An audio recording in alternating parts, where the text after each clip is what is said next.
उद्योगपती रतन टाटा यांचं वयाच्या 86व्या वर्षी प्रदीर्घ आजारानं निधन झालं। मुंबईच्या ब्रीच कँडी रुग्णालयात त्यांच्यावर उपचार सुरू होते। रतन टाटा यांची प्रकृती बिघडल्यामुळे त्यांना आयसीयूमध्ये ठेवण्यात आलं होतं, मात्र उपचारादरम्यानच त्यांची प्राणज्योत मालवली। रतन टाटा यांच्या निधनामुळे संपूर्ण देशासोबतच उद्योग विश्वावर मोठी शोककळा पसरली आहे। टाटांच्या निधनाचं वृत्त प्रसिद्ध होताच अनेक नेत्यांनी आणि कलाकारांनी त्यांना श्रद्धांजली वाहिली। एक यशस्वी उद्योगपती असण्यासोबतच ते त्यांच्या परोपकार आणि दानधर्मासाठी देखील ओळखले जातात। रतन टाटा यांच्या सर्वात अनोख्या पैलूंपैकी एक म्हणजे मोठी स्वप्न पाहण्याची आवड। शिक्षण, आरोग्य सेवा, स्वच्छता, प्राणी कल्याण यासारख्या अनेक गोष्टींमध्ये ते आघाडीवर होते।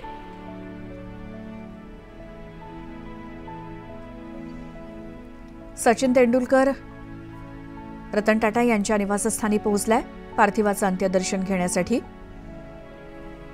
रतन टाटा यांचं पार्थिव हे अंत्यदर्शनासाठी त्यांच्या निवासस्थानी सध्या ठेवण्यात आलेलं आहे आणि तिथे सचिन तेंडुलकर पोहोचलाय। आज संपूर्ण देशभरातले सर्व दिग्गज रतन टाटा यांच्या पार्थिवाचं दर्शन घेण्यासाठी इथे येतील। त्यापैकी सचिन तेंडुलकर पोहोचलाय रतन टाटा यांच्या निवासस्थानी पार्थिवाचं अंत्यदर्शन घेण्यासाठी। आमचे प्रतिनिधी राहुल जोरी हे देखील आपल्या सोबत त्यांच्या निवासस्थानाहून आहेत। राहुल, सचिन पोहोचलाय तिथे अंत्यदर्शनासाठी। रतन टाटा यांचा पार्थिव त्यांच्या निवासस्थानी आणण्यात आलंय का आणि अंत्यदर्शनासाठी ते कोणकोणत्या वेळी कुठे कुठे ठेवलं जाणार आहे? श्वेता, साधारण 10च्या सुमारास त्यांच्या निवासस्थानापासून हे पार्थिव शरीर जे आहे ते एनसीपीकडे जाईल आणि त्या ठिकाणी देखील सामान्य नागरिकांपासून अनेक उद्योजक, राजकीय नेते, सामाजिक चळवळीतील नेते हे सगळे दर्शनासाठी येतील। राष्ट्रवादीचे नेते शरद पवार हे देखील एनसीपीलाच दर्शनासाठी येणार असल्याची माहिती जी आहे ते कळते। मुख्यमंत्री अजित पवार आणि इतर सगळे नेते हे देखील कॅबिनेट संपतात या सगळ्या ठिकाणी एनसीपीला दर्शनासाठी येतील। मात्र काही वेळापूर्वीच सचिन तेंडुलकर हे आत्ता या ठिकाणी त्यांच्या निवासस्थानी दर्शनासाठी पोहोचलेले आहेत। रतन टाटा आणि सचिन तेंडुलकर यांची जुनी मैत्री ही देखील कायम चर्चेत राहिलेली आहे। श्वेता, वारंवार आपण ज्यावेळी हे सगळं बोलतोय की रतन टाटा हे फक्त उद्योग क्षेत्राशीच निगडीत होते असं नाही, तर देशातल्या जगातल्या अनेक गोष्टींसोबत ते जोडले गेलेले होते। ज्यावेळी आत्ताच काही वेळापूर्वी ताजलँडची म्हणजेच 5 स्टार हॉटेलचे मुंबईतलं ऐतिहासिक असं 5 स्टार हॉटेल त्याची टीम या ठिकाणी येऊन गेली आणि एक यामध्ये आठवण रतन टाटा यांची अशी सांगावीशी वाटते की ज्यावेळी ताज हॉटेलवर दहशतवाद्यांचा हल्ला झाला होता आणि यामध्ये अनेक नागरिकांसह कर्मचारी देखील मृत्युमुखी पावले होते। आजही रतन टाटा यांनी जाहीर केलं होतं की जोपर्यंत या कुटुंबातील सदस्य ज्या कुटुंबातील कर्मचारी दगावलाय त्या कर्मचाऱ्याचा पगार त्या कुटुंबातील व्यक्तींना हयातीपर्यंत मिळत राहील। पेन्शन नाही श्वेता, तर पूर्ण पगार त्या कुटुंबाला आजही मिळतो आणि त्याच कुटुंबातील एक सदस्य हा देखील ताजमध्ये त्यांनी ज्याला म्हणतो आपण नोकरी देणं किंवा सन्मान राखणं असं म्हणतात, हे रतन टाटा ते होते की फक्त मानधन देणं नाही तर त्याच्या हक्काचा पगार जो आहे तो रतन टाटांनी दिला होता। आणि त्यामुळं अशी अनेक उदाहरणं, अशी अनेक किस्से जे आहेत ते रतन टाटा यांच्या बाबतीत सांगितले जातात।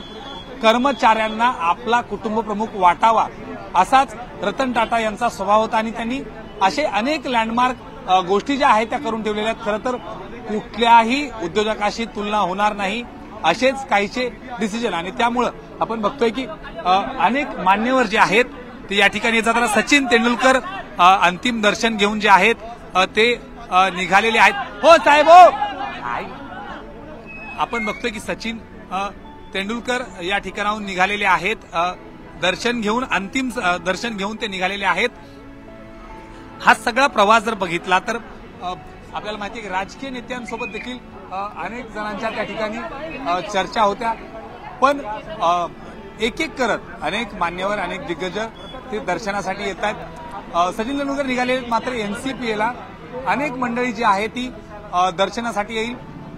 राजकीय नेते, दिग्गज मान्यवर अशी सगळी मंडळी एक एक करत या ठिकाणी पोहोचेल। मात्र श्वेता, रतन टाटा हे फक्त उद्योग क्षेत्रापुरतं मर्यादित नाही, वारंवार आपण जे म्हणतो की या सगळ्या क्षेत्राशी निगडीत असणारे अनेक मान्यवर हे मात्र एनसीपीला दर्शनाला येतील अशी माहिती समोर येते। श्वेता, बरोबर। आता सचिननं अंत्यदर्शन घेऊन तिकडनं रवाना झाले आपण बघितलं। त्यानंतर काही राजकीय नेते म्हणजे दुपारी 4 वाजताच्या सुमारास सुद्धा केंद्रातले नेते येणार आहेत। मात्र आत्ता या सकाळच्या वेळेमध्ये कोण कोण येणं आत्ता अपेक्षित आहे। पोलिसांचा बंदोबस्त आहे तिथे दिसतोय। एक एक करून दिग्गज काही जण तिथे निवासस्थानी येतील, काही एनसीपीमध्ये सुद्धा येतील। सकाळी 10 वाजल्यापासून तुम्ही म्हणताय तसं एनसीपीआय या ठिकाणी रतन टाटा यांचं पार्थिव अंत्यदर्शनासाठी ठेवलं जाईल। मात्र इथे निवासस्थानी सुद्धा त्यांच्या कुटुंबियांपैकी म्हणजे कुटुंबातले कोणी तिथे हजर आहेत, तर त्याबद्दल काय सांगाल? कारण रतन टाटा यांच्या सोबत असलेला शंतनू नायडू म्हणजे त्यांची काळजी घेणारा ते देखील आपल्याला दृश्यामध्ये दिसत आहेत। एक काय म्हणू आपण, एक तरुण टाटांसोबत कायम असायचा शंतनू नायडू, काय सांगाल?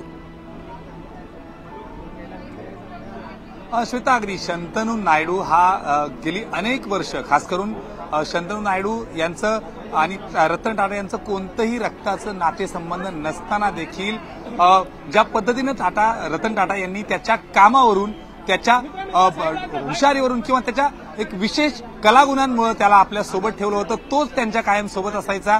रतन टाटा, शंतनू नायडू आणि त्यांच्या सोबत असणारी 2 श्वानांची जोडी, हे फोटोज जे आहेत ते कायम इन्स्टावर किंवा सगळीकडे कायम चर्चेत राहायचे आणि त्यामुळेच शंतनू नायडू हे देखील आत आहेत। अगदी तरुण, उमदा तरुण, ज्याला की रतन टाटांनी एक स्टार्टअपची संधी दिली आणि त्यानंतर एक मोठा उद्योग क्षेत्रातलं एक मोठं नाव हे देखील ठरलं।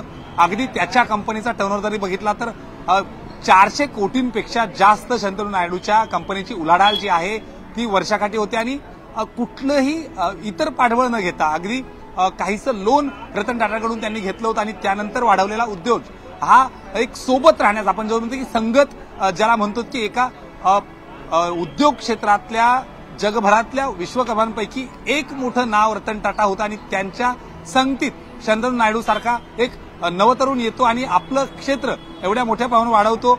अशाच पद्धतीने आपण बघितलं की अनेक रतन टाटा यांच्या नंतर टाटा कुटुंबियांमध्ये थेट रक्ताचं नातं कुठलं नसलं तरी त्यांचे अगदी घरातलं नातं, नोवल टाटा आहेत, त्यांची 3 मुलं जे की अगदी ते देखील तरुण उद्योजक आहेत आणि टाटा ग्रुप ऑफ मध्येच त्यांचं चांगलं काम आहे। सगळ्यात मोठी मुलगी जी आहे डिजिटल टाटा कन्सल्टन्सी आणि या सगळ्यामध्ये तिचं खूप मोठं काम आहे आणि सगळी मंडळी आज आता इथं त्यांच्या निवासस्थानी सोबत आहेत। त्यामुळं रतन टाटा यांच्या सोबत शंतनू नायडू आणि त्यांच्याच कुटुंबियांपैकी जे उद्योग क्षेत्रात आहेत त्यांनी प्रत्येकाला या सगळ्या संगतीचा त्यांच्या सोबत असण्याचा एक मोठा परिणाम त्यांच्या देखील कार्यावर दिसून येतो आणि त्यामुळं आज या ठिकाणी झाल्यानंतर राजकीय नेते, उद्योग क्षेत्रातले नेते, सामाजिक क्षेत्रातले नेते एनसीपीला मोठ्या संख्येनं अंतिम दर्शनासाठी येतील अशी प्राथमिक माहिती कळते। बिलकुल राहुल, तुमच्याकडे पुन्हा येऊच। आपण रतन टाटा यांच्याबद्दल किती बोलू आणि किती नाही असं होतं, खरं तर असंच ते व्यक्तिमत्व होतं। आपले प्रतिनिधी प्रशांत बाग हे सुद्धा आपल्या सोबत आत्ता आहेत। प्रशांत, काल रात्रीपासूनच आपण या सगळ्या गोष्टींवरती बोलतोय की रतन टाटा यांनी देशासाठी, उद्योग विश्वासाठी त्यांचं असलेलं योगदान आणि आज हेच रतन टाटा आपल्यातनं निघून गेलेत आणि त्यानंतर अगदी राजकीय नेत्यांपासून सर्वसामान्य लोकांपर्यंतच्या भावना काय आहेत हे आपण पाहतोय मध्यरात्रीपासून। काय म्हणाले या सगळ्यावरती?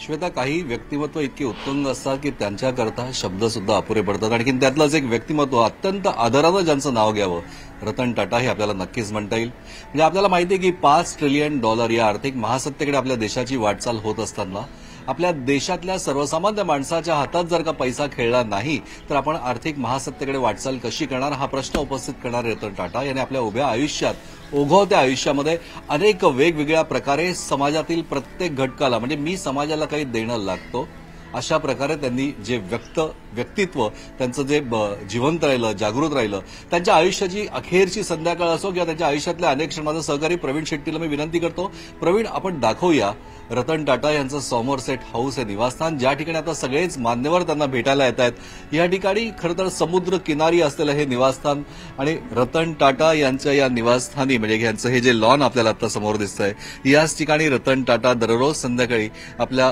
कुत्र्यासोबत खेळताना सुद्धा अनेकांनी पाहिलेले आहेत। त्यांचे जे सगळे शेजारी आहेत त्या शेजाऱ्यांशी त्यांचा असलेला ऋणानुबंध, खरं तर हा जो सगळा भाग आपण बघतोय की नेव्ही नगरचा जो बे आहे, याच ठिकाणी असलेलं जंगल, याच ठिकाणी असलेल्या समुद्राच्या समोर असलेला म्हणजे की उगवतीचा सूर्य, त्याचा पहिलं किरण ज्या बंगल्यावर पडतं ते सॉमरसेट हाऊस आता आपल्या पुढे आहेत। आणि ही परिस्थिती जर का आपण बघितली तर रतन टाटा यांच्यावर प्रेम करणारे समाजाच्या अनेक थरातले अनेक मान्यवर सुद्धा आपल्याला सातत्याने भेटत असतात। रतन टाटा यांचे शेजारी आणि राज्याचे माजी महाधिवक्ता श्रीहरी अणे सर आता आपल्यासोबत आहेत। सर, खरं तर रतन टाटा यांच्याबद्दलच्या आठवणी प्रत्येकाच्या मनामध्ये किती आहेत, तुमच्याही मनामध्ये किती आहेत हे सांगू नाही शकत। तुमच्या घरातल्या परिवाराचा सुद्धा रतन टाटा यांच्या परिवाराशी सुद्धा संबंध होता, काय आठवणी आज? आठवणी खूप असतात रतन टाटांबद्दल आणि त्यांचे प्रीडिसेसर सर JRD टाटांबद्दल देखील। माझे वडील टाटा कंपनीत होते, ते बिहारमध्ये, त्यावेळेला बिहार, आता झारखंड म्हणतो आपण त्याला, जमशेदपूरमध्ये राहायचेत आणि त्यावेळेला मी शाळेत होतो तिथे। एक माझी त्यावेळची रतन टाटांची आठवण सांगतो। 3 मार्चला फाउंडर्स डे असायचा, टाटा फाउंडर्स डे म्हणतात, ज्या दिवशी पूर्ण शहर जल्लोष मनवतं। एका विशिष्ट फाउंडर्स डेला एक फ्लोट काढण्यात आला होता, जुनी विंटेज गाडी होती, टॉप नसलेली, आणि त्याच्यामध्ये 3 जनरेशन ऑफ टाटा म्हणून दाखवले होते। Original Tata founder JN Tata, मोठी दाढी मिशा, ती काळी टोपी असते पारशी टाईप, ती असे घालून एका गृहस्थानं बसवलं होतं। माझ्या आठवणीप्रमाणे मला वाटतं वाडिया नावाचे जमशेदपूरला एम्प्लॉई होते, त्यांनी तो रोल केला। JRD टाटांचा रोल माझ्या वडिलांनी केला, कारण माझ्या वडिलांचा चेहरा बराचसा त्यांच्यासारखा दिसाय असं लोक म्हणत, दिसायचाही, म्हणून त्याच टाईपचा सूट वगैरे घालून ते बसलेले। आणि ती गाडी ऍक्च्युअली जे चालवत होते ते रतन टाटा होते in person. 3 generation of Tata त्या फ्लोट, त्याचा फोटोही सापडेल, काढलेला आहे। त्या दिवशी मला पहिल्यांदा माझी भेट माझ्या वडिलांनी रतन टाटांबरोबर घालून दिली। ते माझ्याहून एक 15 वर्षांनी तरी मोठे आहेत, तेव्हा मी कॉलेजमध्ये होतो आणि जमशेदपूरला आलो होतो सुट्ट्यांमध्ये, तेव्हा हे घडलं आणि मी तेव्हा पहिल्यांदा त्यांना भेटलो। त्याच्यानंतर शेजारी म्हणून, शेजारी हा शब्द जड जातो जिभेने उच्चारायला, कारण इतक्या मोठ्या माणसाचं शेजार लाभणं हे कुठली तरी पूर्व पुण्याई आहे, पण शेजारी म्हणून असे पर्सनली त्यांना घरी जाऊन भेटण्याचा योग नाही आला। तथापि मी कोर्टात जाताना आणि साधारण ते त्यांच्या कामाकरता टाटा हाऊस किंवा कुठे जिथे जात असतील तिथे जाताना कुलाब्यातून बाहेर पडायला एकच रस्ता आहे, त्याच्यामुळे सगळेजण त्या रस्त्याने जातात।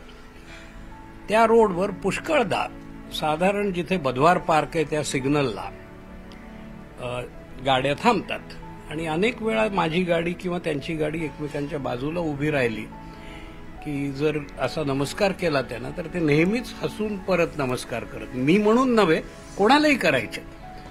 जो माणूस स्वतःच्या गाडीत, म्हणजे शालीनता, सुसंस्कृतता, आणखी सभ्यपणा म्हणजे किती होता। संध्याकाळी सुद्धा इथे बऱ्याच वेळा ते त्यांच्या आवडत्या श्वानांसोबत खेळत असायचे, तुम्ही नेहमी बघायचे, काय सांगाल? ते US क्लबमध्ये, मिलिटरीचा क्लब आहे आणि तिथे फक्त मिलिटरी लोकांनाच मेंबरशिप आहे, तरी अपवाद म्हणून रतन टाटांना तिथे त्यांच्या कुत्र्यांबरोबर ते जाऊ द्यायचे। आणि अनेक लोक तिथे जे गोल्फ खेळतात ते आजही सांगतील की गोल्फचा खेळ त्यांच्या कुत्र्यांकरता लोक आदराने थांबवायचे आणि टाटांचे कुत्रे आणि टाटा गेलेत की मग तो पुढे चालायचा। इथेच कोपऱ्यावर आहे, आपल्या कॅमेराने पलीकडच्या बाजूला दिसू शकणार नाही, पण US क्लब त्या समुद्राच्या काठी त्या तटावर आहे आणि तिथे त्यांचं बरेच वेळा ते संध्याकाळी जायचे. एखादा उद्योजक ज्यावेळेस आपला व्यवसाय करतो, व्यवसाय अधिकाधिक वाढावा हा प्रयत्न करत असतो, पण हे करत असताना सुद्धा स्वदेशीचा पुरस करता, आणखी आपल्या संपत्तीचा समाजाला खऱ्या अर्थानं उपयोग व्हावं, हे रतन टाटा यांच्या व्यक्तिमत्वातला हा पैलू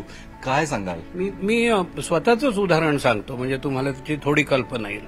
माझं कॉलेज जेव्हा संपलं तेव्हा मला लंडन युनिव्हर्सिटीमध्ये, किंग्स कॉलेजमध्ये एक विशिष्ट लॉच्या अभ्यासाची ऍडमिशन मिळाली होती. पैसे नव्हते. मला इचलकरंजी ट्रस्टकडून स्कॉलरशिप मिळाली, ज्यांनी मला फी भरता आली. पण जाण्या येण्याकरता जेव्हा पैसे नव्हते तेव्हा मी एक पत्र लिहिलं. प्रशांत, अशा सगळ्या आपल्या देशातल्या राज्यातल्या दिग्गजांकडून रतन टाटा यांच्याबद्दलचे हे किस्से किंवा त्यांच्या आठवणी आपण किती ऐकू तितक्या कमी आहेत आणि सगळ्याच या छान आणि अगदी पॉझिटिव्ह अशा आठवणी आहेत. आता आपण जाणार आहोत पुण्यातल्या भोसरी इथल्या टाटा कंपनीच्या परिसरातून. आमचे प्रतिनिधी गोविंद वाकडे आपल्यासोबत आहेत. गोविंद, टाटा कंपनी वेगवेगळ्या रूपातली ज्या